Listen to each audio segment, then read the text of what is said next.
Good evening, everyone. I'm Shivani Gupta. Massive relief came earlier today for students appearing for CBSE board exams.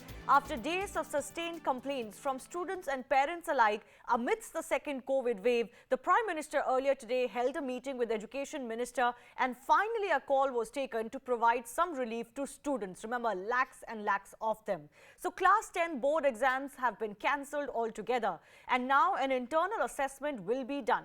A criteria for that will be prepared, but those dissatisfied by the assessment can still choose to sit for exams at a later date when the climate is more conducive. For Class 12, it's a different approach, and that is of a postponement. The situation will be reviewed again on June 1, and then a fresh decision will be taken on the reschedule. At any stage, though, the government has promised that whenever the exams are to happen, a 15-day notice will be given to students. The Prime Minister highlighted the plight of students in his meeting earlier today with the Education Minister and others. He said that students should not be inconvenienced anymore. They have already been through a lot in what has been a harrowing year for everyone. He urged all to do the best possible for the students. We're also learning that officials wanted to postpone Class 10 exams too, quite like the Class 12 ones, but the Prime Minister insisted that these exams at least can be cancelled altogether. Listen in from the Education Minister as well. प्रधानमंत्री जी का जो मार्गदर्शन मिला है उसके आधार पर हमने जो ये हाई स्कूल है इसकी परीक्षाओं को वर्तमान में होने वाली परीक्षाओं को इसको निरस्त कर दिया है।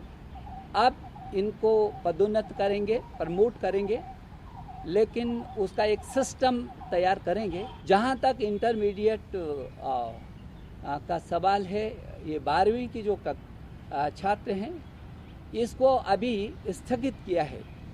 31 मई तक इस परीक्षा को उनका स्थगित किया है। 1 जून को आगे की तिथियों को हम सुनिश्चित करेंगे।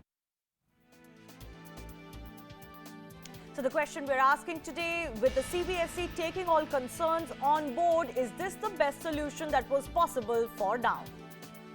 Let me introduce our guest also joining us, Professor Geeta Gandhi Kingdon, Professor at University College London and also President of the City Montessori School in Lucknow is joining us. Dr. Sameer Parekh, Child Psychiatrist and Director at Fortis Mental Health Program. Sanjeev Shives is a parent of, I believe, a sward going to Class 10 exams. And Navodaya DSV, a 12 board standard student from DPS is joining us. I obviously want to first go across to the parent and the student here on the panel today. Sanjeev, coming to you first up, I believe you had a child going to Class 10 board exams, right? Yeah, can you hear me? Yes, I can hear you. So I just want to take your thoughts first about the fact that the entire exam have been cancelled. Instead, an internal assessment will be done. You're happy with that? Right. Absolutely. Look, given the conditions, I think most parents would be satisfied with the decision, because this was unfortunate. COVID was rising, and to bring whole lot of students to exam hall and to expose them to some sort of risk, I don't think that would be right. Now, if I look from my son's point of view, 10th board is an important board, right? Everyone aspires for that board because this is the first national level testing, right, for a student. Now, if someone skips that, right, so one part of that growing up experience is missed. However, I think the world is changing, and that experience is not as relevant as, if you look at in the whole scheme of growing up, it's a very minor experience. More chances will come as they move ahead, and I'm very satisfied with it. Okay. I want to just quickly highlight that the numbers to call us right now for the live show are also flashing on your screens. More of the students and parents who've been calling CNN News 18 over the last few days can also get themselves heard during this show. I now want to go across to the student joining us, and that of course is a student, Navodaya, for Class 12. For you, it's a longer wait. Yes, it is. Indeed, the Prime Minister and the Union Ministers have taken a very wise decision in cancelling the grade 10th exams, because putting the life of grade 10 students at risk for just an examination was uncalled for. And I completely appreciate the move by the Prime Minister. Whereas leading to the fact that grade 12 students are still at open, that they may have their board exams in the upcoming future. But the very point being is that even though in the future the COVID may continue, as seeing as what the governments are doing to decrease the cases, to decrease the spread, but then also the COVID will continue. And even in Ahmedabad, the city where I'm from, the afternoons reach to around 45 degrees Celsius. So it would be really uncalled for us to wear masks and sitting in a room where we'll be completely suffocated, because the masks are not that breathable. And sitting there for 4 hours in complete scorching heat would really be uncalled for. Whereas I would like to know that the Prime Minister may also take this into consideration while taking his decision. But whereas the point being is that one whole year of online education and one offline examination won't suffice it. There are a lot of conditions that were impacting our online education, be it network connection, be it from the teachers having some kind of issues, because when the COVID-19 cases emerged, the schools had to immediately transfer into a particular online mode, and it was a very quick jump. So a lot But of to teachers and offset students that, Navodaya, just for to be the devil's advocate, to offset that, you have more time.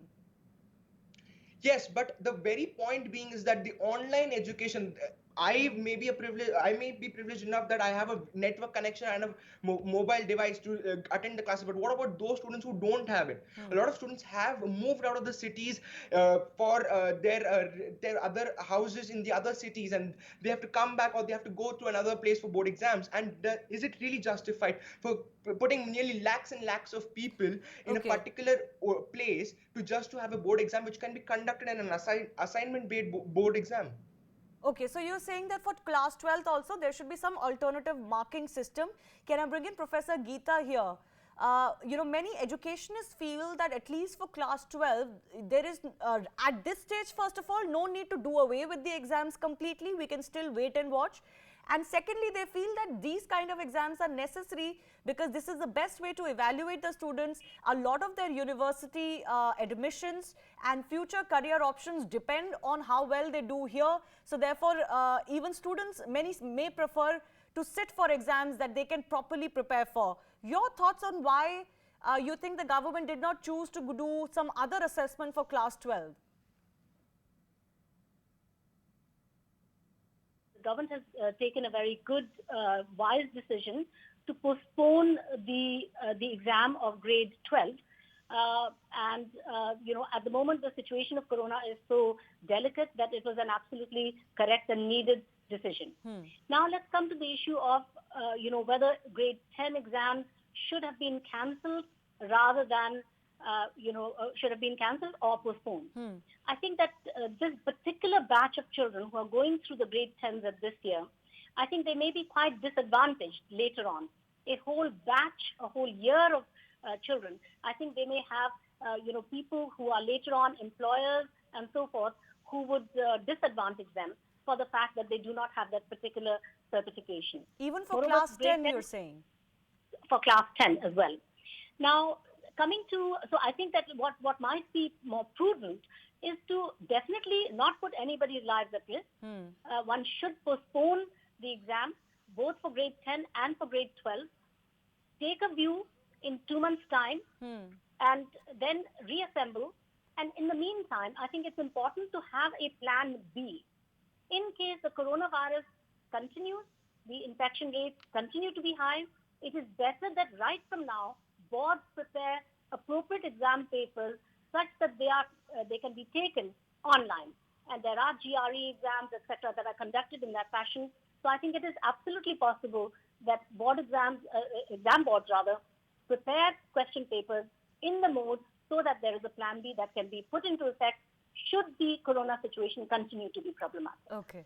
So right now the government has deferred this to at least mid-June. Remember, a review will be done on June 1st, which means even if the situation becomes better than what it is now, the exams can only happen from June 15 for class 12.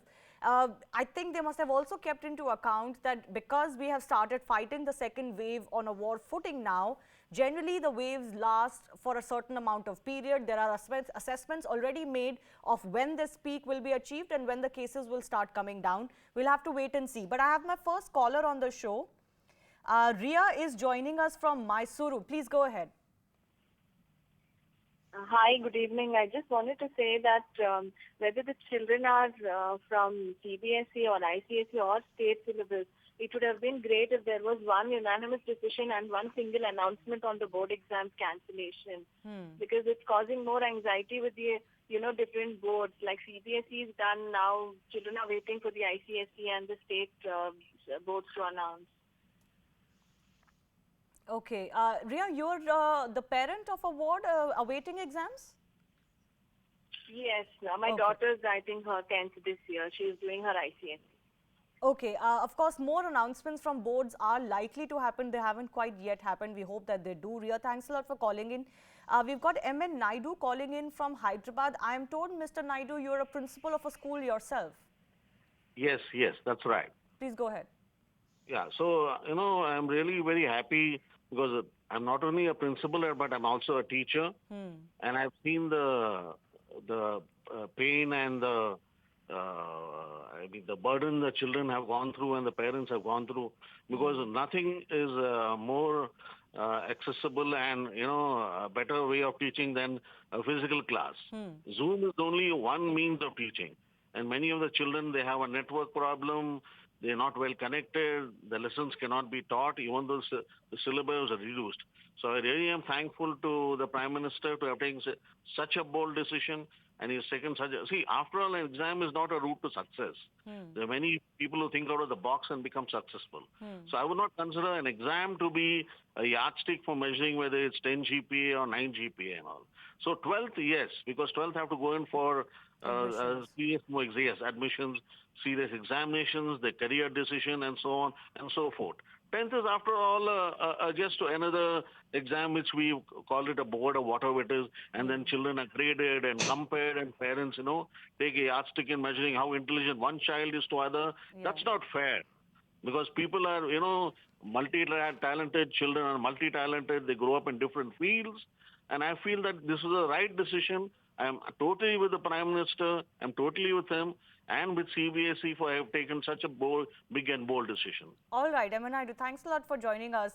And that also brings me to the online examination question. Professor Geeta, I'll come back to you on this, because the issue that with online examinations is that how is the vast majority of the students going to be able to take them? There are different economic strata from where students come and how to facilitate that. But I want to go across to our parent once again. Sanjeev, could you just elaborate what are the difficulties, for example, you have faced as a parent, as a guardian, and what your children have faced as far as the last 1 year is concerned, and whether you believe online examinations would be the answer? Right. Look, I think for all the kids who are going to school, attending school in an online manner, and my kid, he is attending school in an online manner. It was a change, and hats off to all kids that they adapted very quickly to the new way of learning. They were much faster than us. Okay. But if you think of India as a whole, there is a digital divide. And the question which everyone has raised is, it is the big digital moment for India. We knew last year that Corona is there, and everyone knew that Corona is not going to just vanish after the first wave, right? And I think as policymakers, steps would have been taken to ensure that there's a digital, devices and classrooms are sent all across to all state of society all across the country. It's not 1 year job. It takes about 3 years for such programs to roll out and to reach all parts of the country. But I have not seen any of those, right? So postponing exam was much simpler decision. So no hats off for that, right? There was no option today. Right, you're not going to put the kids at risk, but I think we have a digital moment as for the education. Okay. And why not take that mode? I'll take that Sorry? to Professor Geeta in just a bit about taking the digital mode. I want to bring in Dr. Samir Parekh also. Now, two questions, of course. One is, all across the world, even in developed countries, people are saying that, it may be fine that you can study online, but it's putting a whole host of stress. And, kids are on their laptops and computers, which generally parents don't want them to do. So is digital education the future, or do you think it should be used only as a stopgap? And secondly, what would your advice to students be, especially the class 12 students, because now there is a delay for them, they've already been quite tense, how to manage the stress? I think we need to first understand that these are unprecedented circumstances. So a lot of these questions would have never been there had the situation not been the way it is. The fact of the matter is safety and health has to be prioritized. So we did not have an option but to do online education. Let's be very clear about it. Of course, online education in the current situation, because it had started suddenly, was not the most optimum way to go about it. Of course, like this young student said, like Dr. Geeta would agree, but at the same time, that's what adaptation is. I believe online education in some part is here to stay forever because we've learned a tool. Nothing is going to take away from physical education. I mean, I'm a clinician. I'm doing a lot of online consults. I'm doing them. If I wouldn't have done them, so many people would have suffered. At the same time, physical consultation had its own meaning. But in years to come, I see both of them staying, and that's the reality of life. One more example about this. So we do this summer internship education for psychology students.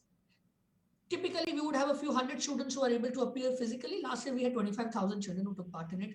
Similar students are going to be there just in a couple of weeks. Children want to learn, you give them the provision, you give them the accessibility, and you accept it. And I think parents need to understand you'd much rather have a child on a laptop studying indoor than being exposed to the vulnerability of COVID outside. But aren't there going to be long-term effects of this? You have unprecedented solution, and the solution of safety first.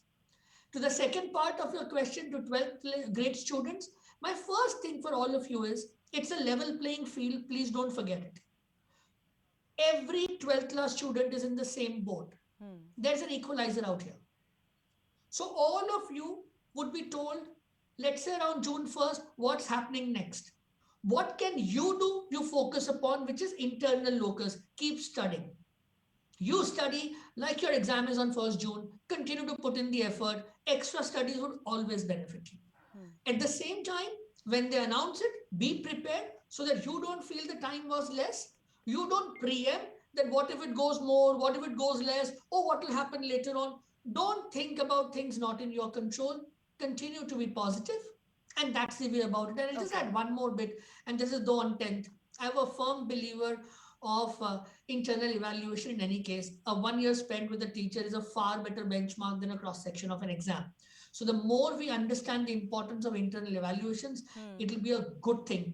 And I just welcome the fact, more as a clinician than anything else, that we've taken a preventive measure to ensure that we don't spread a virus in these unprecedented times. Very quickly, I want to go across to Professor Geeta once again. Ma'am, I have 30 seconds. The query about whether online exams can be held for everyone, because students may not have the necessary equipments or the wherewithal to do it. Well, when it comes to CBSE board, ICSE board, I think when it comes to most of the boards, I think a reasonably high proportion of students have access, at least to a smartphone, particularly for an exam date. Even if the family has a single smartphone, on the day of the exam, the parent will make it available for the sake of the child to be able to take the board exam. So I think that the penetration of smartphones is extremely high in our country. That doesn't mean that every single child will have access to it, but a very high proportion will have access to it. Now, for those who do not have access to it, I totally take the point, and I agree with the point that the students made earlier, that from the point of view of equity, we have to have a plan B for these students who do not have access. Right. But the numbers of the students is going to be some smaller proportion, and it is perfectly doable that for such a small proportion of students, face-to-face exams can be held with a great deal of social distancing. And when the time comes, when the corona crisis has reduced greatly, only then. All right. We'll have to wait and see for class 12 students, but the consensus seems to be that at least for now, there is some relief, especially for class 10 And of course, new measures or some new thinking can be used for class 12 too. A big thanks to all of our guests for joining us. Now, remember, we are in this situation, of course, because the second wave is much worse in India, and Maharashtra is the worst hit amongst all the states. The state has reported over 60,000 new cases yesterday, in the highest single-day spike ever since the pandemic began. Maharashtra Chief Minister Uddhav Thackeray has, in fact, time and again reminded citizens to adhere to COVID norms, threatening a lockdown usually to little effect. And now, to control the spread, a Janta curfew has been announced. It will come into effect 8 p.m. today. All offices, shops, restaurants and non-essential services will be shut till May 1, and Section 144 will be in place for 15 days. Only essential services, although a large variety of them, will be allowed to remain open and their workers can move about. But this is primarily to curb the spread of the virus and mitigate the health crisis in the state. आणि ती तोडण्यासाठी आपण राज्यात 144 कलम लागू करतो आहोत. म्हणजेच आजपर्यंत ही दिवसा जमावबंदी आणि रात्री संचारबंदी असं होतं, तरी रात्री जमावबंदी करत होतो. आता मात्र आपल्याला पुढचे किमान 15 दिवस राज्यामध्ये संचारबंदी लागू करावी लागत आहे. So the surge has hit medical facilities hard in Maharashtra. Hospitals are running out of space. There are no beds, even though the agencies are denying that. Ventilators are running out and oxygen is in short supply, as is the life-saving drug Remdesivir. Oxygen suppliers, in fact, are saying that people are willing to pay double the price for oxygen because the supply is so short right now. Parents and their kin are running pillar to post looking for beds. In Nagpur, there are only 33 isolation beds left for a population of 30 lakhs. Nagpur, in fact, has reported 7,000 new cases yesterday. The health infrastructure is literally on the verge of collapse, and even the chief minister seemed a little helpless about it, asking for more help on this. Bharti, इस वक्त कितनी दिक्कतें हो रही है? अगर एक cylinder आपको अरेंज करना है किसके लिए, तो कितनी दिक्कतें हो रही है? जैसे एक सिलेंडर मेरा एक सोर्स पे फोन करो तो उनके पास स्टॉक रहता है तो हमारा काम हो जाता है. अभी जितने भी सोर्सेस हैं वहां से हमें इकट्ठे करने पड़ रहे हैं और वहां भी जैसे कमी तो है ही.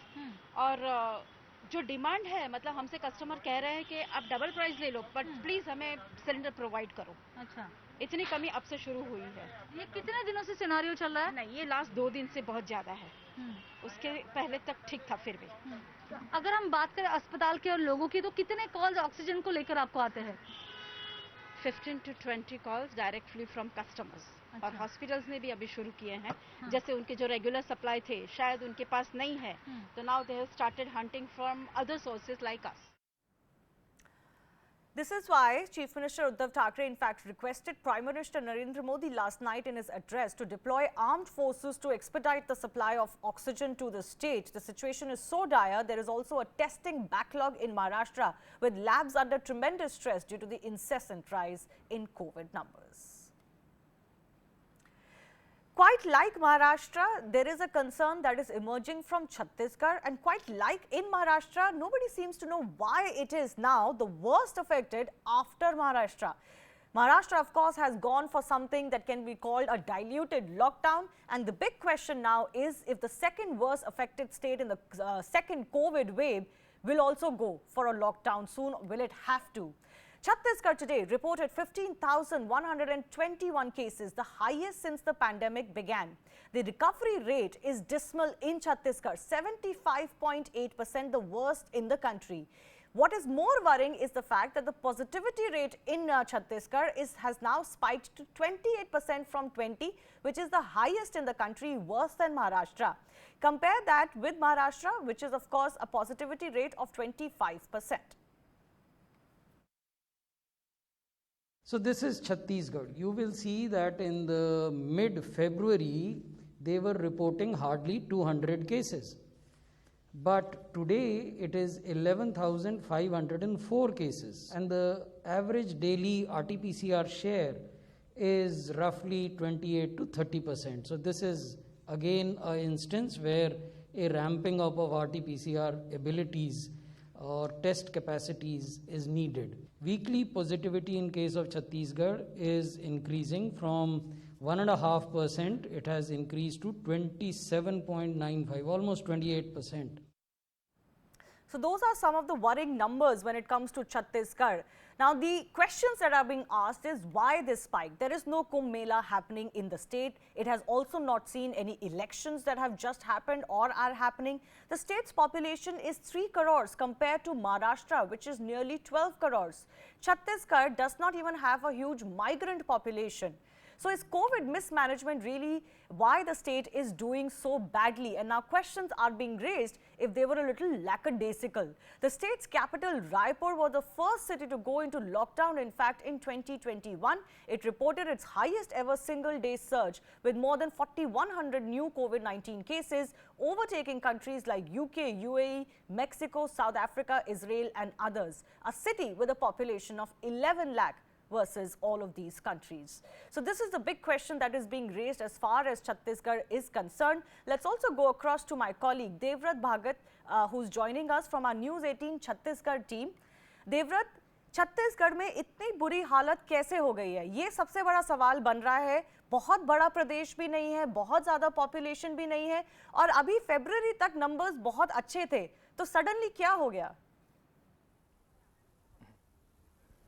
जी बिल्कुल, छत्तीसगढ़ में हालात बेकाबू हो चुके हैं और कोविड संक्रमण के बढ़ते हालातों को लेकर के वाकई ये स्थिति चिंताजनक है और जिस तरह की स्थिति अभी बनती हुई दिखाई दे रही है, लगातार संक्रमण के मामले बढ़ रहे हैं। एक समय ऐसा आया था जब ऐसा लग रहा था कि वाकई कोविड के संक्रमण के मामले अब कम हो गए, उसके बाद लापरवाही बढ़ती गई और उसी का ये नतीजा है कि अब इस मुकाम पे आकर खड़े हैं कि रोज़ाना 15,000 से ज़्यादा मामले सामने आ रहे हैं। बीते 24 घंटे का ही अगर आंकड़ों की मैं बात करूं तो 15,000 से ज़्यादा केसेस आए हैं, 154 लोगों की मौत हुई है और लापरवाही की अगर बात करें तो लोगों ने भी लापरवाही की है।